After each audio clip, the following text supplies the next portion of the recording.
Rikthehemi sërish në studiot nderuar teleshikues dhe sikur se ju thash edhe në fillim, tani do të jemi me kryetarin e grupit parlamentar, njëkohësisht kryetari i partisë Edi Paloka. Zoti Paloka, përshëndetje, mirë se erdhët. Përshëndetje, mirë se u gjeta. Kënaqësi që jeni këtu sepse në fakt qysh në krye të herës dhe flas jo sot, por dje apo par dje kam pas disa pyetje. Kështu që ju më jepni kënaqësinë t'ju bëj juve. E para fare njëherë fillojmë me mënyrën se si ishte organizuar kjo protestë. Pastaj do të futemi edhe këto pamje për t'i komentuar. Ndryshe nga protestat e tjera ku fliste vetëm zoti Lulzim Basha, patet disa persona që folën.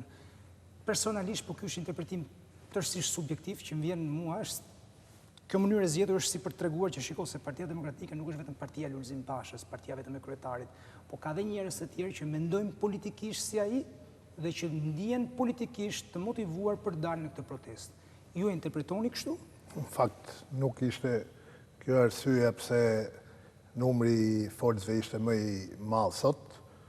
E lidhet më tepër me faktin që sot protesta do të zgjaste më shumë dhe për këtë arsye dhe pati folës më tepër, sigurisht atë që thatë ju nuk e ve njëri në dyshim mendoj, nuk mendoj që ka nga ata që dyshojnë nëse sekretari përgjithshëm, nënkretarët, deputetët, apo edhe qytetarët e thjeshtë që folën sot, mendojnë ose jo si Lulzim Basha. Është parimi bashkimi bën fuqinë.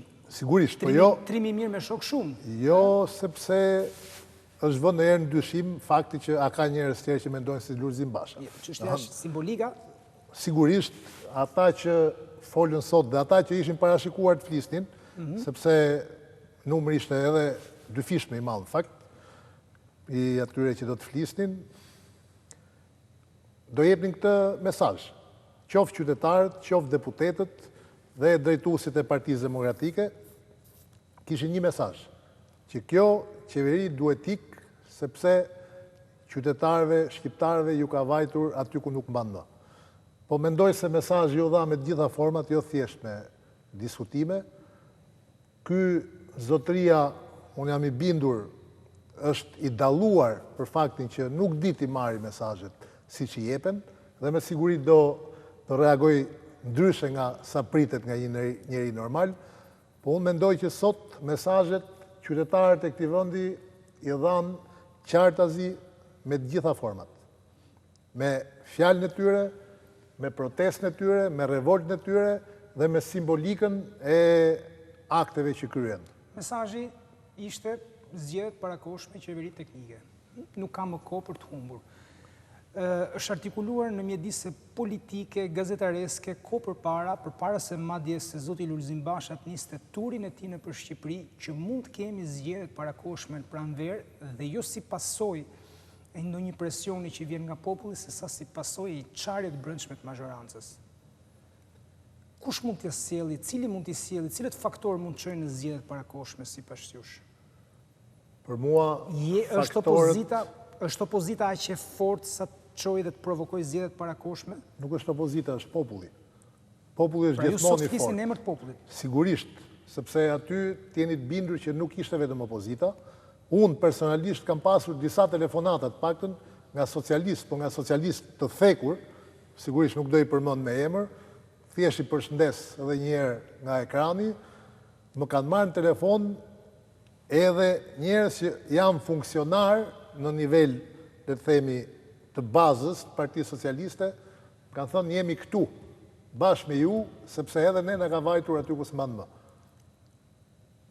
Më kanë marrë që në ora 9, jemi në shesh, më kanë thënë. Pra nuk ishte thjesht protesta e opozitës, ishte protestë dhe sinjal I një populli që nuk duron dot më. I majt dhe I djathtë, duke filluar nga studentët, tek profesionistë e lirë, deri tek papunët. Sot aty, vërtet, protestën e drejtonte Partia Demokratike, opozita, por t'jeni të bindur që ajo revolt është e gjithë qytetarëve shqiptarë. Dhe prandaj ne zgjedhjet e parakohshme ju kërkojmë qytetarëve, jo konfliktit të interesave dhe makutërisë midis dy partive që bëjnë majorancën. Nuk mund të ketë zgjidhje ky vend, sepse njëri nga dy ajdutët që është në krye të qeverisë do të vjedhë më shumë se sa tjetri dhe për këtë arsye prish pazarin. Jo. zgjedhjet në të vend do t'i sjellin qytetarët shqiptar dhe kthimin në rrugën e normalitetit mund ta sjellin vetëm shqiptarët. Ka dy momente në këtë që po thoni. E para që zgjedhjet e parakohshme do të provokohen nga qytetarët, pra jo nga opozita, sepse në rrugët parlamentare, politike të provokimit zgjedhjet e parakohshme opozita nuk i ka votat, nuk mund të shkaktojë rrënjëzimin e qeverisë, e përjashtuat mundësinë e prishjes nga brenda të mazhorancës dhe thatë qytetarët. Por nga ana tjetër ju thoni se keni frikë se kryeministri do të reagojë ndryshe nga sa pritet. Si? Unë kam parasysh si vend të fundit që për shkak të protestave të qytetarëve ka dhënë dorëheqjen Rumaninë. Kishim një qeveri ku kryeministri dha dorëheqjen. Por në rast se ju e përjashtoni që kryeministri ta marrë mesazhin të plotë dhe të reagojë ndryshe, atëherë si do të ndodhin zgjedhjet e parakohshme? Se ne nuk e kemi të instaluar në këtë vend institucionin e dorëheqjes për shkak presionit. Qartë, duke njohur atë që është në krye të qeverisë, unë thash se, siç ka treguar në fakt edhe historia e këtyre kohëve, ai zotëria asnjëherë nuk i merr sinjalet siç duhet dhe gjithmonë reagon krahun e kundërt. Dhe në fakt reagoi. E pam deklaratën që bëri. Do ta komentojmë bashkë, me akuza njësoj si në 90-ën. Siç i bënte byroja politike në 90-ën, që quante popullin vandal e tjera, njëjtën gjë bëri ai. Ajo që pritej. Ne reaguam si në 90-ën, siç reagoi populli në 90-ën, dhe Rama reagoi si byroja politike në 90-ën. Njësoj. Është ajo që pritej. Por kjo nuk do të thotë që me që Rama është mbrapç, e ka kokën mbrapç, edhe rezultati i kësaj proteste dhe asaj që vjen mbrapa do të shkojë si masmendjes mbrapsh Ramës, absolutisht jo. Ai nuk e do dorëheqjen, nuk do ta japi dorëheqjen asnjëherë me dëshirë, për këtë jeni të bindur, unë jam shumë i bindur, por jam po kaq i bindur që kur të vi momenti ai do iki. Dhe do iki me turpin dhe me mënyrën si ikën etrit e tij politik. Lejoni t'ju bëj një pyetje që besoj vjen kujdo në mend. Kjo është retorik? Dhe jo qofse kjo sot me juve ju duk retorik, atëherë edhe kjo që po them është retorik. Ta mbaroj argumentin sepse nuk s'është dua të bëj debat me ju, s'jam këtu për të bërë debat, po ideja është mos të bëj për debat. Partia Demokratike thot që ky kryeminist do të ikë koha nuk pret, mund të ketë 1001 arsye qytetarët sot realisht për të protestuar, por në këtë pamundësi që kryeministri t'jap dorëheqjen do vetë po e thoni këtë. Ka shanse reale që ketë zgjedhjet parakohshme për venashme, apo Partia Demokratike e sheh këtë si një mënyrë për të përgatitur për 2017-ën? Se 2017 është një afat elektoral që është i përcaktuar në kalendarin politik. Po ta shohim formalisht, edhe ju e thatë, ne si opozit nuk kemi numra në parlament për të sjellë zgjedhjet të reja, dhe po t'ishte ndryshe, nuk do ishim në opozit, do ishim majorancë, qofse numra do i kishim më të mëdha se këta. Kështu që me këtë nuk ka lidhje. Aspekti tjetër i vënies në presion të një qeverie që e ka nxirr tash me këtë vend, një qeveri që brenda 2 vjetëve e plotësoi gjithë kuadrin e të keqes që mund të ketë një qeveri e keqe. Këta nuk pritën të bëjnë 4 vjet mandatit tyre për të bërë gjithë zezat që mund të bëjë një qeveri e keqe. Flasim për qeveri të keqe, jo për qeveri normale, sepse edhe qeverit normale krijojnë pak kënaqësira për një kohë gjatë. Kurse një qeveri e keqe ja sjell popullit maj tundës dhe në fund të mandatit populli shkon dhe voton. Por kjo është një qeveri që thash dhe e përsëris edhe një herë, kuadrin e të zezave e plotësoi në 2 vjet dhe për fat keq është një qeveri që ka treguar që nuk di të bëjë zgjedhje dhe nuk do të bëjë zgjedhje të tjera. Në këto kushte, kur revolta e qytetarëve ka ardhur aty ku nuk mban më, dhe sot në protest në nxorën qytetarët, nuk i nxorën me qytetarët. E vërteta e kësaj proteste sot është që qytetarët në nxorën ne, vërtet ne e drejtuam, por ata na vund sot në balë tyre për t'i treguar këtij zotërisë se ka vajtur ku nuk mban më. Zoti Paloka, Qofse ky nuk e ka kuptuar sot, ky e ka kuptuar, po reagimin publik e ka gjithmonë mbrapsht, e theksoj. Jo se ka kuptuar, se e din shqiptarët se çfarë trimi është edhe çfarë burrnie ka. Është i fort, është arrogant me doptit dhe është lake barkashtrirës me të fortit. Me popullin t'jesh i bindur që jo ai, po nuk ka qeveri që të mund përballet. Zoti Paloka, ju thatë që ju nxorën qytetarët, që e përmendet shpesh qytetarët dhe si një faktor që mund sjellë ndryshimin politik. Kush do të vi në qeverisje pas zgjedhjeve të parakoshme? Në qeverisje do vinë ata që pikërisht ta qytetarë me zgjedhje të lira dhe të ndershme do t'i zgjedhin për qeverisur. Kush do qoftë? Partia Demokratike, koalicioni opozitar, apo qoftë edhe forcat tjera, nëse shqiptarët do t'i japin besim në i forcë tjetër, po unë mendoj që sot, po i parapri pyetjes që po bëhesh gati të bësh, Partia Demokratike është plotësisht e gatshme të qeverisë. Jo e vetme, sigurisht, bashkë me qytetarët, me partit tjera që e duan realisht dhe ndjekin interesin e këtyre qytetarëve.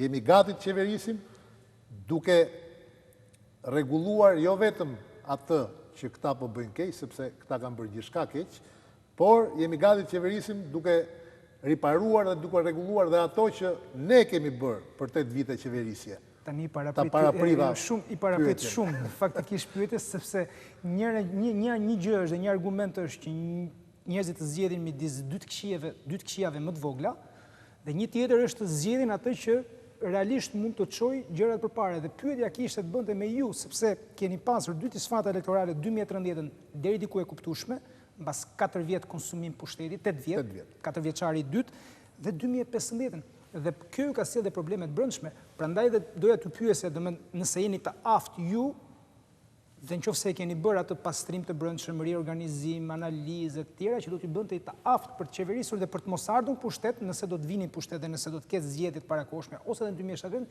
se e keqja më e vogël.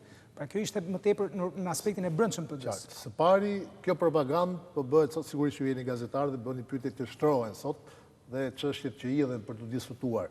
Kjo propagandë po bëhet sot nga Rama, që as edhe këta nuk janë më të mirë se ne. I kemi provuar, ju thotë shqiptarëve dhe këta do ktheheni prapë. Ne vërtet po e bëjmë keq, po e bëjmë shumë keq. Po kush është alternativa? Të dy jemi të këqij. Na lini ne që jemi në pushtet. Nga që nuk ka më asnjë argument për të mbrojtur qeverisjen e tij, ai ka kaluar në këtë nivel propagande dhe po përpiqet që na vënë në të njëjtin nivel. Të këqij ata, të këqij ne, ju keni ndorë zgjidhni midis dy të këqijave, po ne jemi në pushtet. Partia Demokratike ka nxjerrë mësime nga psimet. Absolutisht, ne këtë e kemi deklaruar që mbas zgjedhjeve të 2013-s, përgjegjësitë që kemi pasur, i kemi deklaruar hapur dhe po e tregojmë për ditë se jo vetëm i kemi kuptuar, po jemi dhe të gatshëm t'i riparojmë.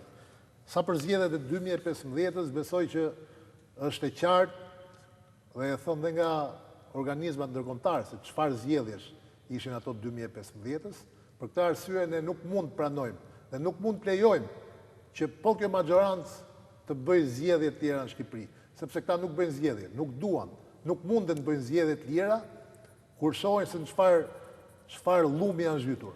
Këta e dinë se çfarë do të thotë zgjedhje të tjera për këta. Megjithatë, unë do t'i këshilloja, sidomos Ramën, që edhe pse psikja e tij nuk është e një njeriu normal, bën mirë që instiktet e frikës ta çojnë në rrugë drejt dhe mos marri dhe mos vazhdojnë në një rrugë që nuk e di ku do ta çojë. Çdo thot rrugë drejt. Të ndryshojë që të qeverisim më mirë, se po qëse qeverisim më mirë. Historia e kësaj qeverie ka mbaruar. Po them që të bëj zgjidhjen që duhet bëj, të japi shqiptarëve mundësinë të shkojnë zgjedhje të parakoshme, zgjedhje normale, të lira dhe të ndershme, dhe nëse ky që ka aq i mirë sa të thot, ju ka bërë aq mirë shqiptarëve, mos futet mbrapa në zyrë në kryeministri, ju dali përballë shqiptarëve.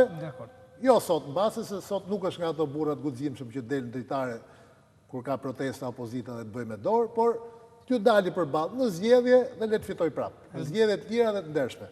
Absolutisht nëse do bëj të kundërtën, sot dhe ka mundësinë tiki, nesër nuk besoj se do ketë as mundësinë për tikur. Dakor. T'ju bëj një pyetje politike, gjithmonë tek zgjedhjet, se do të futemi dhe tek këto që kanë ndodhur e që ju e përmendet në fillim, thatë shprehje simbolike e pakënaqësisë. A është një opsion politik? Është thënë, është pyetur, pyetet prapë, çfarë sjell minuti, nuk sjell viti e të tjera. Një, le të themi ngacmim, s'po them flirt politik, le të themi bashkëpunim me LSI-n.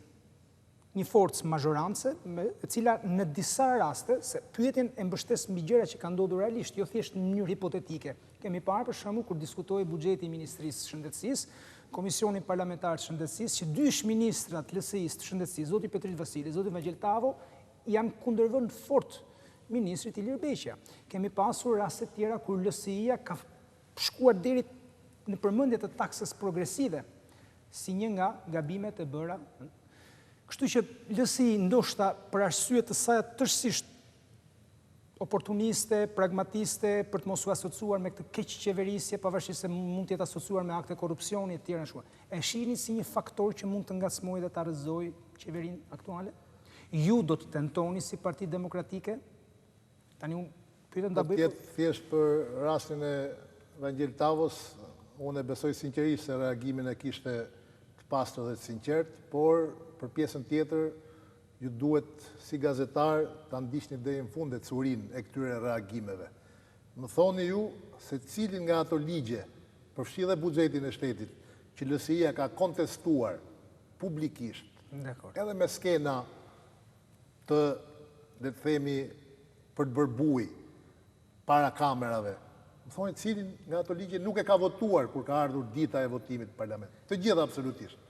Absolutisht të gjitha ligjet. Sepse ai moment do të ishte rënë nga qeverisë. Të gjitha ligjet, atëherë për çfarë e bën skenën? Po unë s'po them sot. Për të treguar shqiptarëve që gjoja ne, ndryshe nga Rama, jemi në krahët tuaj, mbrojmë interesat tuaja. Atëherë këtë duhet ta çosh deri në fund. Qofse ti e di që një ligj është i keq, që një ligj është kundër interesit të qytetarëve shqiptar, qoftë në ato për shëndetësinë, qoftë ai i pronave, qoftë ligje tjera që LSI-ja i ka kontestuar gjoja në komisione, dhe kur ka ardhur puna në fund parlament i ka votuar 1-1, dhe po përmend rastin më flagrant të kësaj skeme, do thoja, ligjin për hetimin ndërkombëtar të Çezit. Ilir Meta ishte i pari që doli dhe tha, unë tha jam për hetimin dhe jam për hetim ndërkombëtar. Në fund fare që ndolli, votoi vetëm Ilir Meta pro ligjit, sa për t'i qëndruar gjoja fjalës që tha, dhe gjithë LSI-ja... Dhe zëvotuan dhe ca demokratë tjerë. Kush demokratë nuk votoj? Përfshirë zotin Berisha, i cili nuk ishte pranishëm. Falë, po bëhet fjalë për votimin e fundit të projekt ligjit. A për votimin e fundit. Ju po mbani mend akoma... Mendova se ju referuat atij. Ajo ishte rasti kur duhet futej me procedurë përshpejtuar. Po flas për vetë ligjit. Po. Me procedurë përshpejtuar, ndodhi ajo që ndodhi, u gjetën justifikime banale dhe nuk u fut.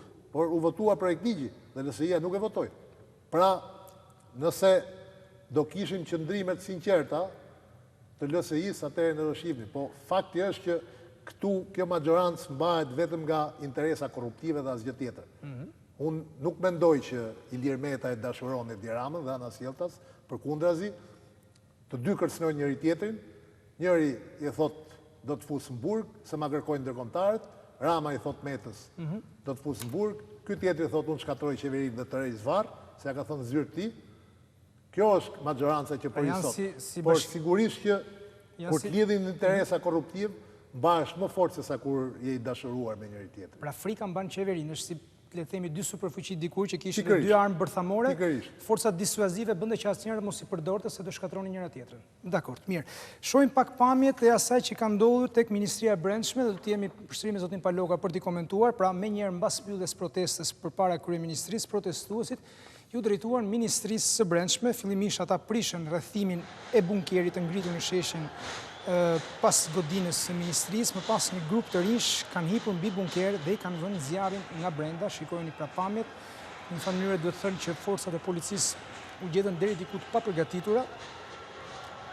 Dhe më pas, sipas informacioneve të kolegëve, janë tërhequr për të ruajtur godinën e Ministrisë së Brendshme, e cila është në rekonstruksion e sipër duke braktisur këtë objekt, policia pra nuk ka ndërhyrë, ndërkohë që protestuesit qellonin edhe me gur godinën e Ministrisë së Brendshme dhe atë të Bashkisë Tiranës. Shohim pak pra këto pamje, mes protestuesve ka qenë dhe kryetari i Partisë Demokratike Lulzim Basha, ish kryeministri Sali Berisha dhe deputet opozitës që u kanë bërë thirrje për të mos ushtruar dhunë mbi institucionet. Më pas opozita u distancua nga këto akte duke theksuar se protesta e saj u mbyll me fjalën e kryetarit Basha përpara kryeministrisë. Protestuesit ju drejtuan, ja, shikojmë pra këtu, zotin Basha, pamje të flasin vetë, megjithëse në njerë kanë nevojë dhe për sqarim. Shenjat që pamë të zotit Basha, zotit Berisha, shohim janë pikërisht për njerëzit që të mos godasin institucionet. Më pas Partia Demokratike me sa duket e pat nevojshme që ta theksonte që nuk ishte pjesë e protestës së saj. Protestuesit ju drejtuan në fakt Ministrisë së Brendshme pas thirrjes së sekretarit përgjithshëm të ish përndjekurve politik zotit Besim Drejgjoni, kujtoi që ka pasur një protestë të ish të përndjekurve pikërisht kundër këtij objekti. Shohim pamjet, pasi i vunë flakën dhe goditën me mjetet forta bunkerin, protestuesit u nisën drejt memorialit Azem Ajdarit. Në krye të tyre ishte deputeti i Partisë Demokratike që pam Flamur Noka, i cili kërkoi forcave të policisë që t'i japnin rrugën protestuesve. Ja pra, këto janë dhe pamjet. Zoti Paloka, Faktun duhet të korrigjoj që në fillim. Më korrigjoni, po. Nuk kemi asnjë tërheqje, ne as në një prononcim që të kemi thonë se nuk janë akte Partisë Demokratike, absolutisht. Ajo ishte fundi i protestës, vërtet u bë thirrja nga ish përndjekurit politik, por djegja dhe shkatrimi i bunkerit ishte akti më simbolik i kësaj proteste.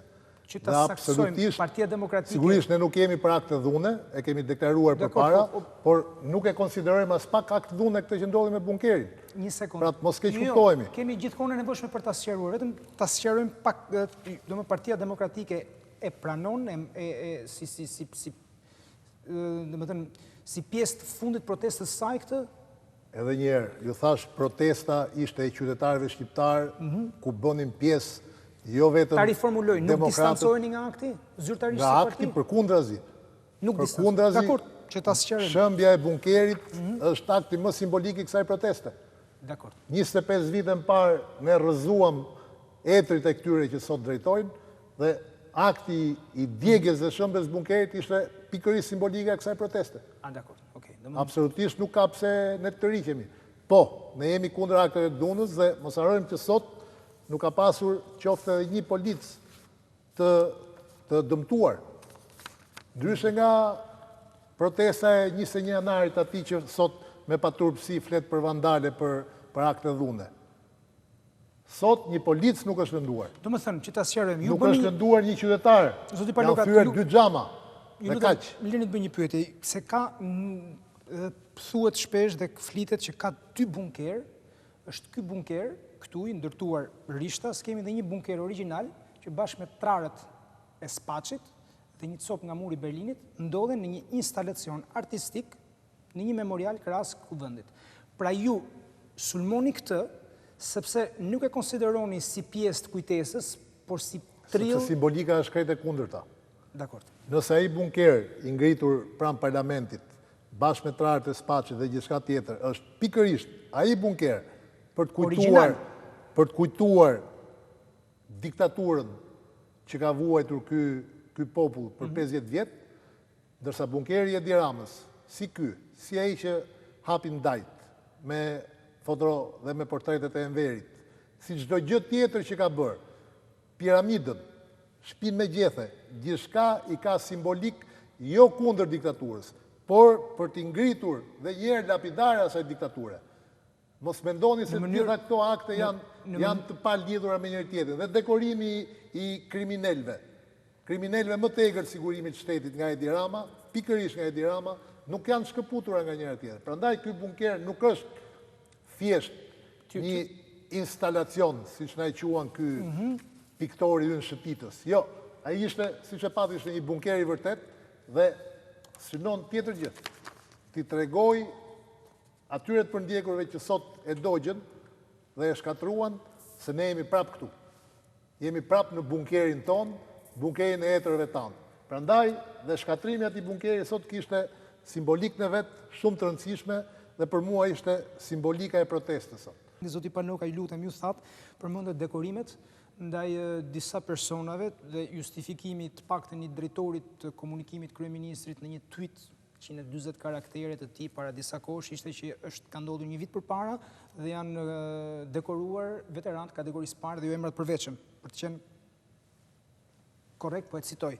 Por ju përmendët dekorimet, përmendën shtëpinë e gjetheve, shtëpia e sigurimit, që është mbas ish Komitetit Partisë Tiranës, aty ku sot Selia e Partisë Socialiste afër bankës, përmendët këtë bunker, pra disa atë në Dajt.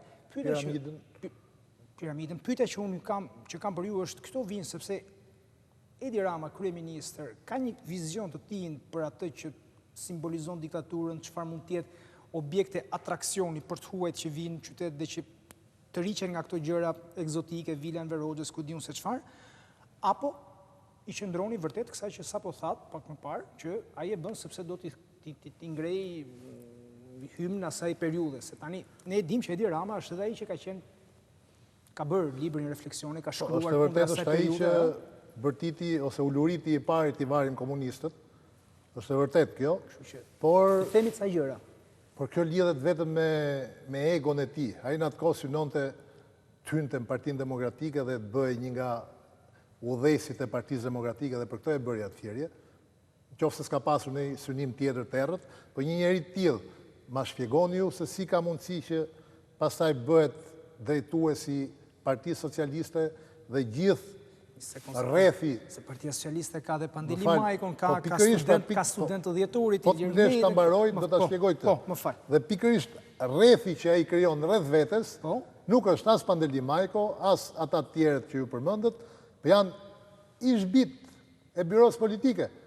Ky vet është nip dhe djali i një njeriu që vërtet ka qenë artist, ka qenë skulptor, por për fat keq ka firmosur dhe pushkatime dhe varje qytetarëve shqiptarë. Dhe për t'ju kthyer pyetjes... Tani më duhet mua për teleshikuesve që ti përgjigjem pyetjes si bëj. Pyetjes do përgjigjem absolutisht, vetëm një vërtet do bëj. Po. Revolucionet bëhen nga bitë e etërve. Nuk Programi i Partisë Demokratike është bërë në shtëpinë e Osif Pashkos. Nuk është tamam kështu. Nga Gramos Pashko, i ndjer. Nuk është tamam kështu. Unë kam qenë një nga ata student djetori dhe kjo është e vërtet që ju e dini student në atë kohë nuk mund të ishin bitet persekutuarve, që të ishe student. Kishte një mesatar. Jo, mesatarën e kishin dhe shumë persekutuar, po nuk i linin të shkonin në shkollë. Duhet kishe një lloj rrugë të hapur për të bërë student, pavarësisht mesatares.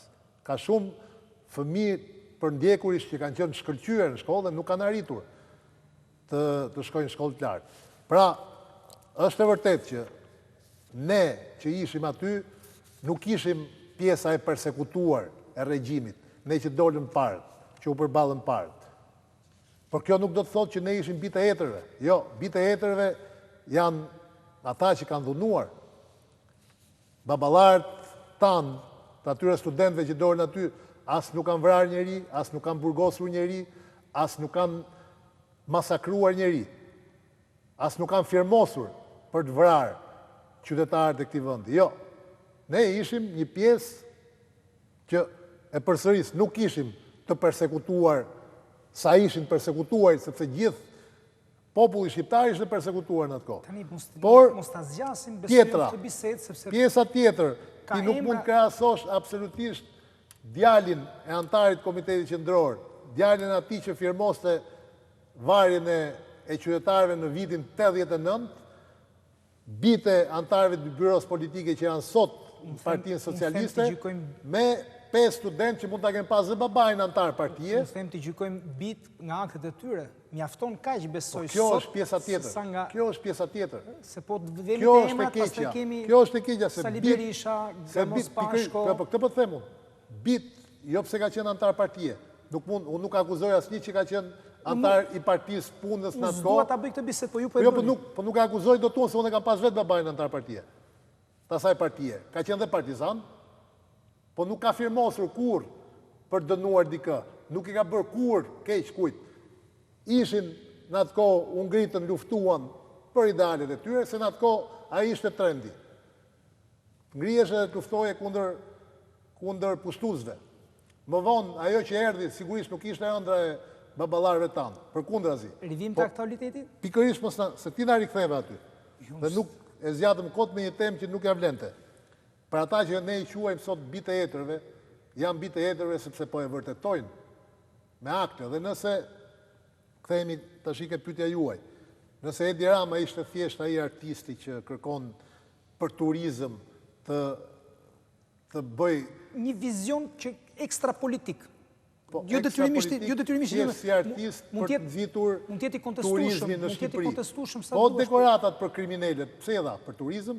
Mendjeletësilet Jo ta quajmë. mendjeletësi, nuk mund të jetë mendjeletësi, dhe fakti që ka një vit, ju thatë E dënueshme është dhe mendjeletësia. ju thatë absolutisht, edhe papërgjegjshmëria dhe mendjeletësia është e dënueshme, po kjo që ka bërë ai nuk është mendjeletësi, sepse përndryshe nuk do ta mbante fshet për një vit. Ka qenë një vit para që ka ndodhur ky akt, dhe u mbajti fshet, pikërisht sepse ai e dinte çfarë kishte bërë. Po ta dinte ose ta kishte bërë për mendjeletësi apo siç doli ai zëdhën si ti për të thënë që kështu i dhamë shumë veteranë, morën dhe këta kriminalet. Kemi dhe pak minuta kohë, më lejoni t'ju bëj një pyetje, ne që jemi te kjo temë, duke marrë spunto nga ajo që ka thënë, qartë, duke marrë spunto nga ajo që ka thënë presidenti i Republikës, jo më larg se sa dje, më lejoni t'ju bëj një pyetje për ta mbyllur dhe minutazhin që kemi në dispozicion.